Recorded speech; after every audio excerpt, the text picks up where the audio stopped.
Hello everyone, welcome to Pharmarox YouTube channel. Pharmarox के YouTube educational channel में आपका स्वागत है। आज के वीडियो लेक्चर में हम डिटेल में स्टडी करेंगे डायबिटीज़ के बारे में और सीखेंगे डायबिटीज़ होने के कारण क्या होते हैं, उसके लक्षण क्या होते हैं और किस तरह से उसका इलाज किया जा सकता है, किस तरह से ये कंडीशन को हम प्रिवेंट कर सकते हैं। तो वो सब सीखेंगे ये वीडियो लेक्चर के अंदर डिटेल में। The expert lecture by Amar sir, Assistant Professor and founder of Pharmarox। Thank you for being 2 lakh family of Pharmarox। Updated रहिए फार्मा नॉलेज के साथ। एक्सेस करिए study material test series video lecture Pharmarox के app ऊपर। तो अगर आपके पास एंड्रॉयड फ़ोन है तो एंड्रॉयड ऐप डाउनलोड करें, आईफोन यूज़र है तो ऐप स्टोर से, लिंक आपको डिस्क्रिप्शन बॉक्स के अंदर मिल जाएगी। तो सबसे पहले समझिए कि डायबिटीज़ जो है वो क्या है। तो डायबिटीज़ को हम शुगर की बीमारी जो कहते हैं, कि जिसके अंदर मेनली जो हम देखते हैं तो ब्लड शुगर जो है वो आपका इंक्रीज़ होता है। कि नॉर्मल के कंपेयर में जब आप ब्लड टेस्ट वगैरह करवाते हैं तो ब्लड के अंदर रही जो शुगर की जो मात्रा है वो काफ़ी ज़्यादा होती है नॉर्मल के कंपेयर में, कि जिसको हम कहते हैं डायबिटीज़। और तो डायबिटीज़ जो एक ऐसी बीमारी है कि जिसके अंदर आपका जो ब्लड शुगर लेवल है वो काफ़ी ज़्यादा रहता है, कि जिसको हम कहते हैं डायबिटीज़। तो ये होता कैसे है, तो नॉर्मल एक मैकेनिज़्म होती है हमारी बॉडी के अंदर, कि हमारी बॉडी के अंदर रहे ये पैंक्रियाज आप देखते हैं कि जो गैस्ट्रोइंटेस्टाइनल ट्रैक के अंदर आप देखते हैं, तो जीआई ट्रैक के अंदर रहा ये जो पैंक्रियाज है, वो पैंक्रियाज के ये पैंक्रिएटिक आइलेट के अंदर ये बीटा सेल्स होते हैं कि जो इंसुलिन को रिलीज़ करते हैं। और ये इंसुलिन क्या करता है कि जब हमारी बॉडी के अंदर शुगर की मात्रा बढ़ जाती है तो ऑटोमेटिकली ये पैंक्रियाज में से इंसुलिन रिलीज होता है, और ये इंसुलिन जो है वो एक्सेसिव ग्लूकोज को यूटिलाइज करवा देता है और ब्लड शुगर जो है वो हमारा नॉर्मल लेता है। बट किसी कारणवश समझो कि आपका जो पैंक्रियाज है वो प्रॉपर अमाउंट में इंसुलिन प्रोड्यूस नहीं कर रहा है, या फिर इंसुलिन का आपके बॉडी के अंदर रेजिस्टेंस हो चुका है, तो भी वो प्रॉपर अमाउंट में जो है वो रिलीज नहीं होगा, जिसके कारण बॉडी के अंदर क्या होता है कि जो ग्लूकोज यूटिलाइजेशन करने के लिए जो इंसुलिन प्रॉपर रिलीज होता है वो रिलीज ना होने के कारण ग्लूकोज की जो मात्रा है वो आपके बॉडी के अंदर बढ़ती जाती है। जिसके कारण आपके बॉडी के अंदर जो ग्लूकोज का जो लेवल है वो इंक्रीज होता जाता है। तो डायबिटीज़ के अलग अलग हम टाइप देखें तो 4 टाइप के डायबिटीज़ होते हैं। टाइप 1 डायबिटीज़ होता है, type 2 gestational diabetes and pre diabetes condition. कि टाइप 1 डायबिटीज़ को हम इंसुलिन डिपेंडेंट डायबिटीज़ मेलिटस कहते हैं। टाइप 2 को हम नॉन इंसुलिन डिपेंडेंट कहते हैं, कि जिसके अंदर आपको ओरल हाइपोग्लाइसेमिक मेडिकेशंस लेनी पड़ती है। गैस्ट्रेशनल जो डायबिटीज़ होता है वो यूजुअली प्रेगनेंसी के दौरान देखने को मिलता है। एंड प्री डायबिटीज़ मतलब कि ऐसी कंडीशन की जो ब्लड शुगर जो है वो मीडियम रेंज के अंदर है आपका, तो उससे आप समझो कि क्योर कर लेते हैं तो नॉर्मल भी हो जाएगा, और समझो कि वहाँ से क्योर नहीं होता तो वो डायबिटीज़ टाइप 1 और टाइप 2 के अंदर भी कन्वर्ट हो सकता है। तो सबसे पहले समझते हैं कि जिसको ये शुगर की बीमारी होती है, डायबिटीज़ के प्रॉब्लम होता है, तो उसके अंदर सिम्टम्स क्या देखने को मिलते हैं। तो सबसे पहले यूरिनेशन की जो फ्रीक्वेंसी है वो इंक्रीज़ हो जाती है, कि आपको बार बार जो है वो यूरिनेशन के लिए जाना पड़ता है, और वो भी खासकर रात को। फिर ऑलवेज वेरी थ्रस्टी, कि आपको प्यास जो है वो ज़्यादा लगती है। फीमेल्स के अंदर समझो कि ये डायबिटीज़ है तो उनको वजाइनल इन्फेक्शन जो है वो ज़्यादा होते हैं। फिर loss of weight without trying, कि आप समझो कि कोई ऐसे उपाय भी नहीं कर रहे वेट कम करने के, फिर भी आपका वेट जो है वो अचानक से कम हो जाता है, कि ना ही कोई एक्सरसाइज कर रहे हैं आप, ना ही कोई डाइटिंग कर रहे हैं, फिर भी आपका जो वेट है वो कम हो जाता है अचानक। फिर ऑलवेज हंग्री, जैसे हमने बात की कि प्यास बार बार लगती है, उसी तरह से भूख भी आपको बार बार लगती है, ऑलवेज हंग्री। इवन पानी भी पीते आप अच्छे से, खाना भी खाते हैं, फिर भी पर्सन जो है वो ऑलवेज टायर्ड, मतलब कि उसको थकान जल्दी से हो जाती है, बिकॉज जो है शुगर का जो फ्लक्चुएशंस रहता है उसके कारण जो है वो काफ़ी थकान रहती है, कमजोरी जैसा फील होता है, और जिसको हम कहते हैं फटीग की कंडीशन। फिर ब्लर विजन हो जाती है कुछ लोगों के अंदर। फिर नम्बनेस देखने को मिलता है, कि आपके हाथ या पैर जो होते हैं वहाँ पे आपको नम्बनेस फील होता है या फिर टिंगलिंग जैसा फील होता है। फिर फील वेरी टायर्ड, थकान होना, and have a very dry skin. तो ये सब प्रॉब्लम्स जो है वो प्रोड्यूस होते हैं। फिर कई बार समझो कि आपको बाउंड होते हैं, कोई इंजरी वगैरह होती है तो भी वो जल्दी से उसका हीलिंग ना हो, कि जो नॉर्मल प्रोसेस है कि समझो कि 4 से 5 दिन के अंदर नॉर्मल कोई इंजरी हीलिंग हो रही है, बट डायबिटीज़ के अंदर ये 4 से 5 दिन के बजाय 1 महीना जितना भी लग जाएगा, 2 महीना भी हो जाएगा, फिर भी जल्दी से जो वाउंड होते हैं उनका हीलिंग नहीं होगा। तो वो भी एक सिम्टम बनता है कि आपको शुगर की बीमारी हो सकती है। एंड कुछ केसेस के अंदर सेक्सुअल प्रॉब्लम्स भी देखने को मिलते हैं कि अगर आपको डायबिटीज़ है तो ये सब सिम्टम से हम जो उसको डायग्नोस कर सकते हैं सिम्टोमेटिकली। अब जानते हैं उसके कोजेस के रीजंस वगैरह क्या है।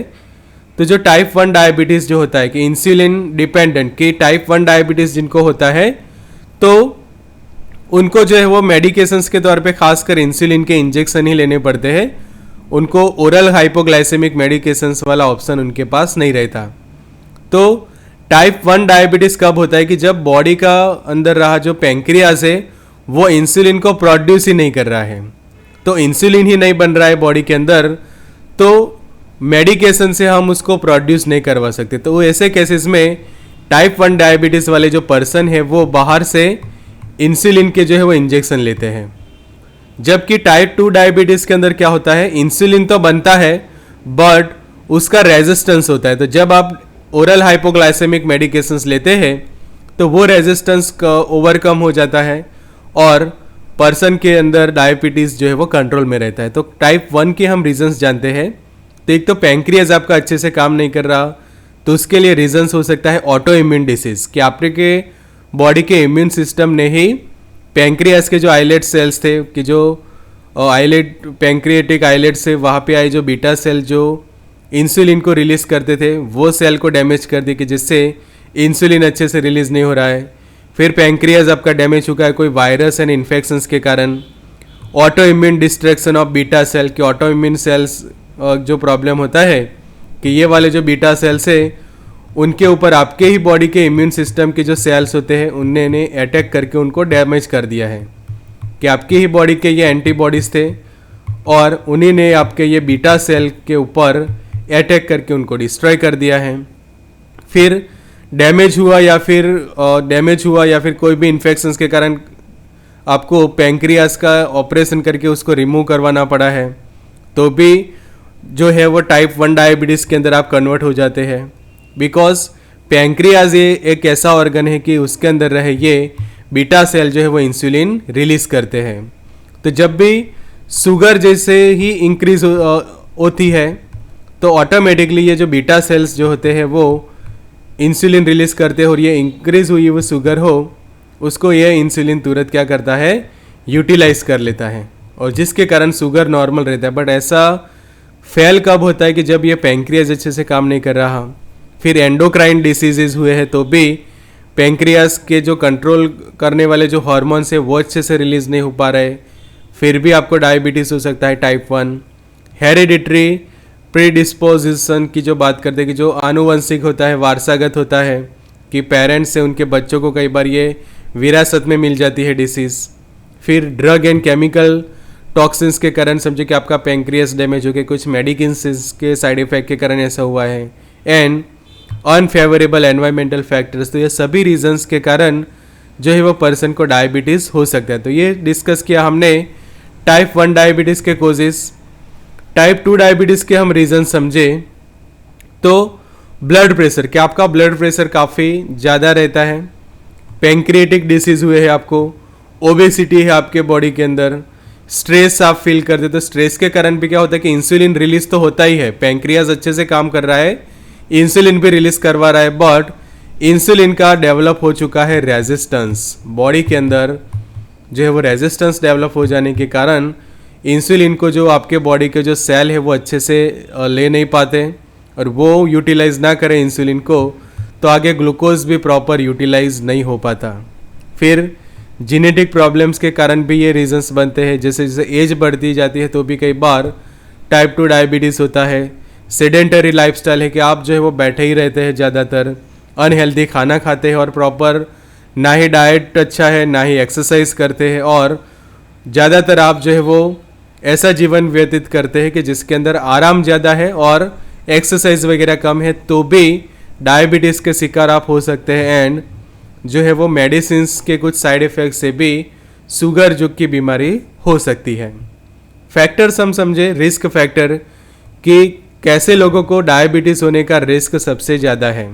तो एक तो फैमिली हिस्ट्री के अंदर किसी को डायबिटीज़ है था तो आपको भी डायबिटीज़ होने का खतरा जो रहता है। फिर अगर आपकी बॉडी के अंदर ओबेसिटी है, आपका वेट काफ़ी ज़्यादा है, ओवर वेट है आप, तो भी आपको ये हो सकता है।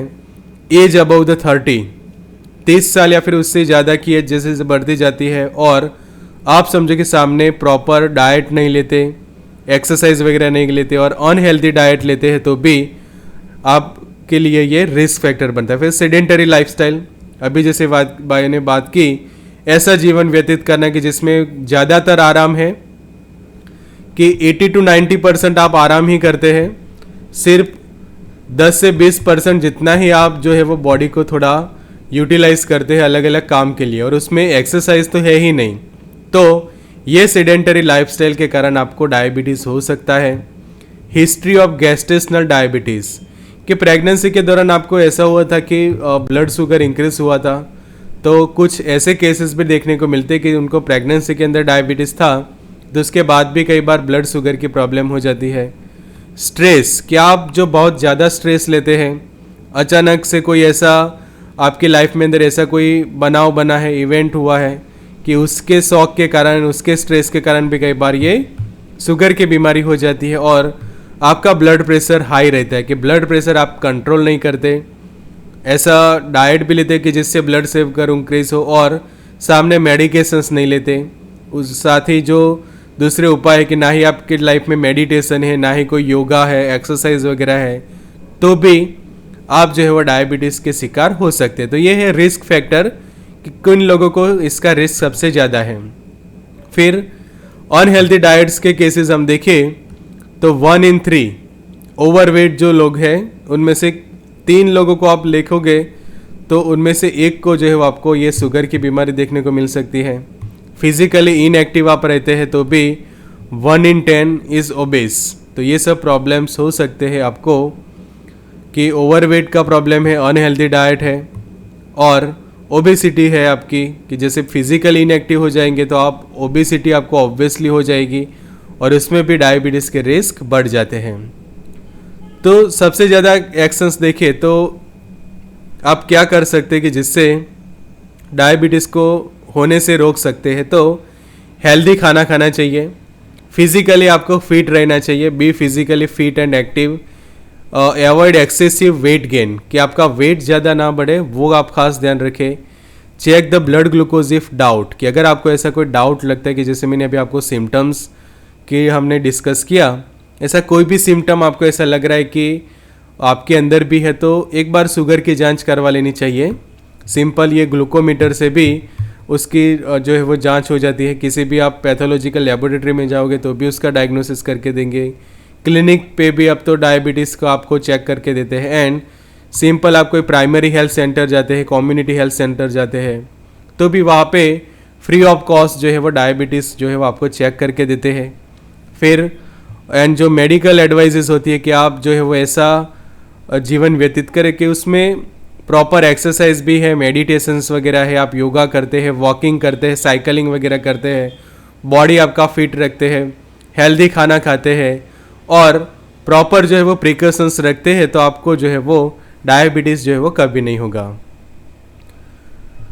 फिर बात करें उसके डायग्नोसिस की, तो एक तो सिम्टम बेसिस पे, कि अभी जो हमने बात की कि थकान रहती है, प्यास बार बार लगती है, भूख बार बार लगती है, वजनल इन्फेक्शंस बार बार हो रहे हैं, वेट अचानक से कम हो रहा है, बार बार यूरिनेशन में जाना पड़ता है, सेक्सुअल प्रॉब्लम्स हो रहे हैं, वाउंड से जो हीलिंग नहीं हो रहे, तो ये सिम्टम्स से डायग्नोस हो जाता है डायबिटीज़। फिर ब्लड टेस्ट की हम बात करें तो जो फास्टिंग शुगर ब्लड टेस्ट होते हैं, कि बिना खाना खाए आप जो है वो ब्लड टेस्ट करवाते हैं, और A1C ब्लड टेस्ट होता है। उसी तरह से जो ब्लड शुगर नॉर्मल जो आपके ब्लड से भी चेक किया जाता है डायरेक्टली, मिलीग्राम पर डेसीलीटर के अंदर ब्लड शुगर की भी जांच की जाती है, as well as A1C blood test भी किया जाता है। सो ब्लड टेस्ट से आपको क्या पता चलता है कि उसके जो नॉर्मल वैल्यूज़ के कंपेयर में ये जो है वो चेक किया जाता है। तो fasting blood sugar is a test perform after you have had nothing to eat और ड्रिंक फॉर एटलीस्ट 8 आवर्स, कि एटलीस्ट 8 घंटे से आपने ना ही कुछ खाया ना खाया है, ना ही कुछ ऐसे आपने कोई लिक्विड लिया है, तो उसके 8 घंटे तक आपने कुछ लिया ही नहीं है, तो आप जो है वो फास्टिंग ब्लड शुगर टेस्ट करवा सकते हैं। And normal fasting blood sugar is less than 100 milligram पर डेसीलीटर या फिर 5.6 मिलीमोल पर लीटर, जितनी वैल्यू आपकी आती है नॉर्मल फास्टिंग ब्लड शुगर की। तो ये खास करवाना चाहिए, और ये खासकर मॉर्निंग में हो सकता है कि आप समझे कि रात को खाना खाने के बाद सो ही जाते हैं, सुबह उठकर आपने बिना चाय नाश्ता किए आप एक बार ब्लड शुगर लेवल टेस्ट करवा लो, तो वो क्या हो, मिनिमम 8 घंटे का या उससे ज़्यादा टाइम जो है वो पास हो जाता है। तो उस वक्त फास्टिंग ब्लड शुगर आप करवाते हैं और 100 से नीचे आता है, तो ये जो है वो नॉर्मल हम कह सकते हैं। तो यहाँ पे आप देखो पूरा एक चार्ट है कि फास्टिंग जो लेवल होता है ब्लड शुगर का कि 100 से 125 है, तो वो आता है प्री डायबिटिक्स कंडीशंस के अंदर। डायबिटीज़ है प्रॉपर तो वो 126 या उससे भी ज़्यादा होता है। फिर खाना खाने के बाद जो चेक किया जाता है तो 140 या 199 आता है प्री डायबिटीज़ के अंदर, और कंप्लीट जिसको डायबिटीज़ है उनके अंदर खाना खाने के बाद 200 या उससे भी ज़्यादा ब्लड शुगर की जो वैल्यू है वो आती है। A1C आप देखो प्री डायबिटीज़ के अंदर तो 5.7 या 6.4 के आसपास रहता है, एंड डायबिटीज़ के अंदर वो 6.5 या उससे ज़्यादा। और जो रैंडम जो कराते हैं उसमें 200 या उससे ज़्यादा है तो भी वो और डायबिटीज़ ही डायग्नोस होगा।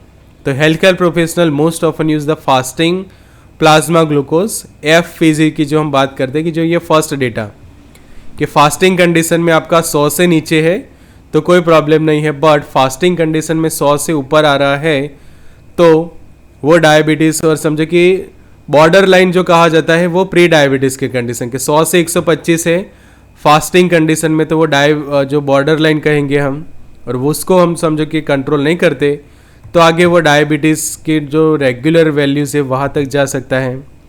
इन सम केसेस दे में use the random plasma glucose RPG भी किया जाता है। तो इस तरह से A1C टेस्ट के आप डेटा देख सकते हैं, प्री डायबिटीज़ एंड नॉर्मल, और फास्टिंग ब्लड शुगर के आप यहाँ पे डेटा देख सकते हैं।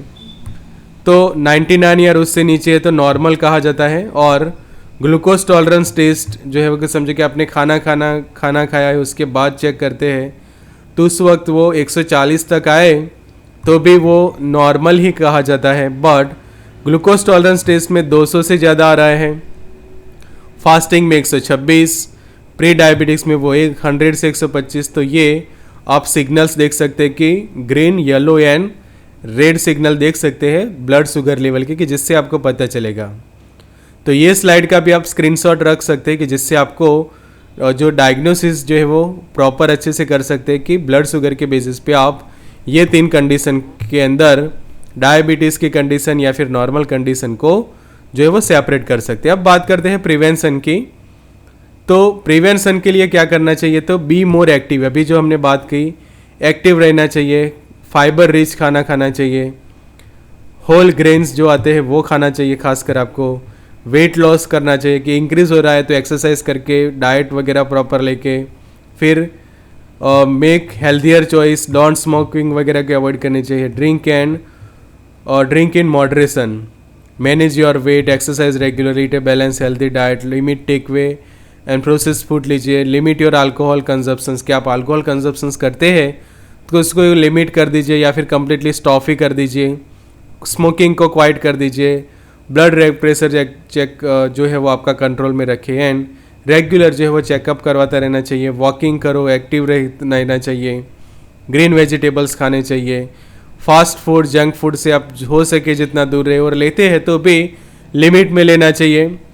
और ये खास गुड स्लीप, मिनिमम 8 आवर की अच्छे से नींद लीजिए तो आपका बॉडी जो है वो फिट एंड फाइन रहेगा। And monitor your sugar level on regular basis, कि रेगुलर शुगर लेवल चेक करोगे तो भी आप जो है उसको कंट्रोल कर पाओगे। तो उसके लिए आप ग्लूकोमीटर भी घर पे परचेस करके रख सकते हैं कि जिससे जो है वो आप ब्लड शुगर जो है वो रेगुलर बेसिस पे चेक कर सके। और समझो कि घर पे किसी को शुगर पे बीमारी है तो आप यहाँ पे जो स्क्रीन पे देख रहे हैं अलग अलग ब्रांड्स, तो वो आप यूज़ कर सकते हैं। तो अब समझते हैं उससे ट्रीटमेंट के बारे में। तो डायबिटीज़ के ट्रीटमेंट के अंदर समझो कि किसी को मेडिसिन से ठीक नहीं हो रहा तो आइलेट ट्रांसप्लांटेशन किया जाता है कि जो पैंक्रियाटिक आइलेट्स जो होते हैं उसको ट्रांसप्लांट किया जाता है कि एक डोनर होता है, वो डोनर रेसिपिएंट को, रिसीवर को, कि जो टाइप 1 डायबिटीज़ के जो पर्सन्स हैं उनको ये आइलेट देते हैं अपने। तो मेनली क्या होता है कि जो आइलेट्स नहीं होने के कारण ही प्रॉब्लम होता है कि जो पैंक्रियाटिक आइलेट जो होते हैं वो यहाँ पे प्रेजेंट नहीं है, जिसके कारण इंसुलिन सिक्रेशन नहीं हो रहा। और जो रिसीवर है उसके पास पैंक्रियाटिक आइलेट प्रेजेंट नहीं है, यहाँ पे प्रेजेंट है कि जो डोनर है। तो ये डोनर क्या करता है, अपने पैंक्रियाटिक आइलेट जो दूसरे डायबिटीज़ वाले पर्सन को ट्रांसफ़र करता है। तो उसके बॉडी के अंदर भी अब ये आइलेट ट्रांसप्लांट होने के कारण इंसुलिन जो है वो प्रॉपर रिलीज़ हो जाता है। तो ये उसकी प्रोसीजर है कि जो डोनर होता है उसकी बॉडी में से ये पैंक्रियाटिक आइलेट कलेक्ट करके उसको अच्छे से प्रोसेस करके ट्रांसफ़र किया जाता है रेसिपिएंट के अंदर, और फिर प्रॉपर जो है उसका मॉनिटरिंग करके चेक किया जाता है कि कितनी अमाउंट में वो इंसुलिन वगैरह रिलीज़ कर पा रहे हैं। उसके बेसिस पे ये आइलेट ट्रांसप्लांटेशन जो है वो किया जाता है।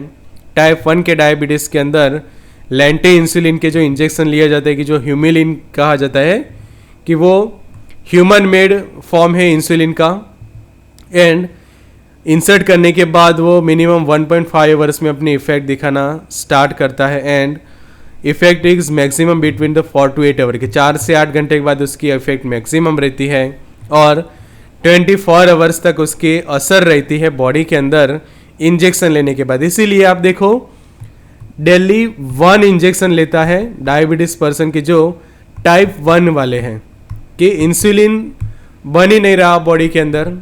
तो इस तरह से आप देखो ये इंसुलिन की जो वायल आता है उसमें से आप जो है वो प्रॉपरली जो है उसका डोज ले सकते हैं। फिर इंसुलिन के अलग अलग वर्जन्स आते हैं। लेंटे इंसुलिन भी होता है कि जो 7:3 रेशियो मिक्सचर के अंदर अवेलेबल होता है कि जो लेंटे इंसुलिन है कि जो अल्ट्रा लेंटे और सेमी लेंटे जो इंसुलिन होता है उसका मिक्सचर बना होता है, और वो इंटरमीडिएट एक्टिंग बनता है कि जो इंसुलिन डायबिटीज़ के इलाज में यूज़ होता है। फिर ओरल हाइपोग्लाइसेमिक मेडिकेशंस में हम देखें कि जो टाइप 2 डायबिटीज़ में यूज़ होते हैं। तो टाइप 2 के अंदर जो इंसुलिन तो रिलीज़ हो रहा है पर रेजिस्टेंस है, तो उस वक्त ये मेटफॉर्मिन के टैबलेट्स प्रिस्क्राइब किए जाते हैं। तो 500 मिलीग्राम का इसका ये जो डोज होता है, तो समझो कि डायबिटीज़ बहुत ज़्यादा नहीं है, शुगर नॉर्मल रहती है आपकी, बहुत ज़्यादा हाई नहीं रहती, 200, 250, 300 तक नहीं रहती, और थोड़ा बहुत कंट्रोल में भी है डायबिटीज़। तो उस वक्त डेली 1 टैबलेट जो है वो इनफ रहते हैं पर्सन के लिए, डेली 1 कि खाना खाने से पहले जो है वो ये टैबलेट्स खासकर जो है वो पेशेंट लेते हैं मेटफॉर्मिन हाइड्रोक्लोराइड के। और समझे कि आप गलती भी हो जाती है तो भी तुरंत आपको ये मेडिकेशन खा लेनी चाहिए, बिकॉज जो है ब्लड शुगर जो है वो इंक्रीज़ ना हो। फिर दूसरी चीज़ ये ध्यान में रखनी है कि समझो कि ये मेडिकेशन आप खाते हैं मेटफॉर्मिन का 500 मिलीग्राम, तो उसके बाद प्रॉपर खाना खाना ही चाहिए। अगर खाना नहीं खाएंगे आप तो उससे ब्लड शुगर जो है वो आपकी डिक्रीज़ हो जाएगी। तो ये खास ध्यान रखना है कि प्रॉपर जब आप हेल्दी खाना खाते हैं, प्रॉपर डाइट लेते हैं, तो ही 500 मिलीग्राम डोज जो है वो लेना चाहिए।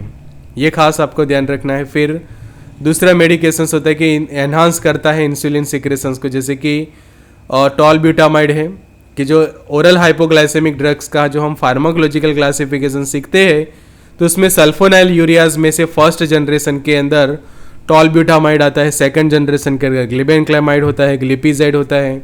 फिर मैग्लिटिनाइड एनालॉग्स के अंदर रोपाग्लिनाइड है, नेटेग्लिनाइड। ये सब मेडिकेशंस भी फिजिशियंस डॉक्टर के एडवाइस के अकॉर्डिंग जो है वो स्टार्ट की जाती है। फिर बात आते हैं GLP-1 रिसेप्टर एगोनिस्ट मेडिकेशंस की जो इंजेक्टेबल होते हैं कुछ, तो एक्सेनाटाइड एंड लाइराग्लूटाइड है। DPP-4 इनहिबिटर्स के अंदर साइटाग्लिप्टिन एंड विल्डाग्लिप्टिन्स वाले मेडिकेशंस है। तो ये भी जब आपको ये आगे की मेडिकेशन से ठीक ना हो तो फिजिशियंस डॉक्टर जो होते हैं वो आपका ब्लड शुगर वगैरह चेक करके फिर इसमें से आपको सुटेबल कोई मेडिकेशन जो है वो प्रिस्क्राइब करते हैं, और उनके जो डोजेस भी जो रेगुलर आपका ब्लड शुगर मॉनिटरिंग के साथ ही लेना चाहिए, बिकॉज ये सभी मेडिकेशंस जो है वो RX ओनली। और यहाँ पे आप देख सकते हैं ये रेड लाइन मतलब कि लाल लकीर, मतलब कि प्रॉपर आपको हेल्थ केयर प्रोवाइडर्स के एडवाइस के अकॉर्डिंग ही लेना है, आपके फार्मासिस्ट या फिर डॉक्टर के अकॉर्डिंग के एडवाइस के अकॉर्डिंग ही यूज़ करनी है। ओरल हाइपोग्लाइसेमिक के अंदर जो इंसुलिन रेजिस्टेंस को कम करने वाले मेडिकेशन है वो है मेटफॉर्मिन, सबसे ज़्यादा कि रेजिस्टेंस है, इंसुलिन तो बन रहा है, रेजिस्टेंस है, तो मेटफॉर्मिन उसको कम कर देता है। पियोग्लिटाजोन करके है थायोजोलिडिडायंस में से। फिर अल्फा ग्लूकोज इनहिबिटर्स में से, अल्फा ग्लूकोजिडेज इनहिबिटर्स में से अकैरबोज है, मैग्लिटॉल है, वॉग्लीबोज करके यहाँ पे आप जो देख सकते हैं।